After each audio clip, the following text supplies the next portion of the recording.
this fight. Still, those of us who could fought, so that most of humanity could evacuate Earth. In the end, all we could do was buy time. Time to get to Oikos. Time to run.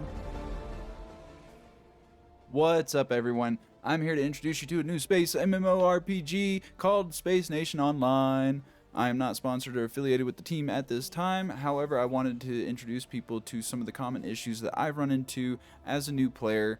There are some localization and tutorial problems that I think will be addressed long term. So for now, I wanted to kind of go over what I feel is going to be missed by a lot of the new players. So with that being said, let's jump right into it. Space Nation. So the first thing I'm going to go over is the menus. If you'll notice in the bottom right, you have a whole bunch of hotkeys. If you hit U, you'll be able to open the guild menu. From here, you can find and join guilds to play with other players.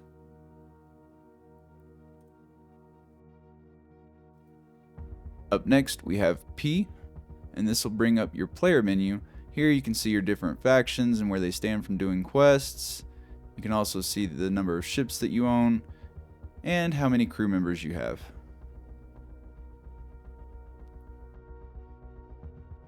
You can also track how many achievements you have and equip various medals once you have some available. Going back into the P menu, you'll actually be able to select the skill tab, and from here you're able to learn various skills. As you level up, you gain access to new skills. They do have an in-game currency cost requirement as well as a real-time training schedule. Now if you hit Q, you can bring up your dock menu and manage your ships. Once you click on a ship, it'll bring up a whole bunch more menus, so let's go over them real quick. In the top left, you have the various components that are grouped into different sections that you're able to change out for your ship. When it comes to weapons, they actually have multiples to choose from, and some of them are passive and some of them are active. They also have different types of damage, so make sure to keep that in mind when fitting your ship. When it comes to the electronics, this is actually going to determine how many items you can equip to your ship, because there is an electronic component cost to each item. Then we have the functions, which allow you to equip things that increase your damage, teleport you, throw up a shield, and others. Selecting the armor tab, you'll find that you have multiple armors to pick from as you progress through the game. Each of them specialize in mitigating various types of damage. Once you have crew members, you can assign them to various spots based on their abilities and the skills that you choose to train them on.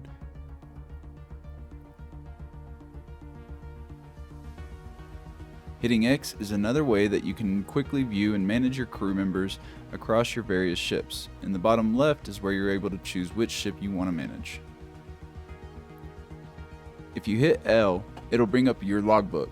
This is actually very important and most people miss it. This is where you can view and manage your various quests.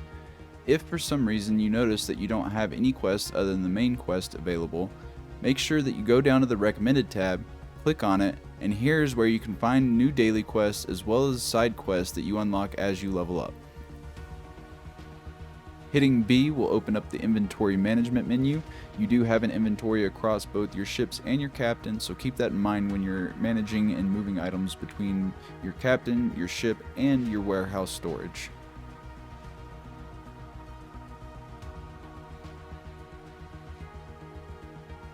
Pressing G will open up your events menu, and from here you can join the various events using the event tokens that are rewarded from the dailies. Right now it appears only deathmatch is available, or at least we only have it unlocked, so we got a little bit of PvP in here as well. One big one that you shouldn't miss is hitting Control to unlock your cursor. Once you do this, you can go down to the bottom right and click on the robot head. Here you can access your mail, which will give you your daily rewards and any auction orders that you may purchase.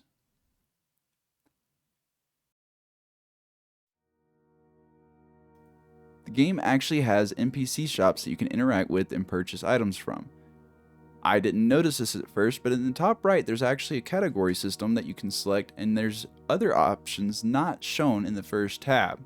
Keep in mind, this is where you can purchase armor. There's also miscellaneous things such as resources and the occasional ship component such as missile launchers and the Aegis shield we're currently using. You can also sell items here if you have an abundance.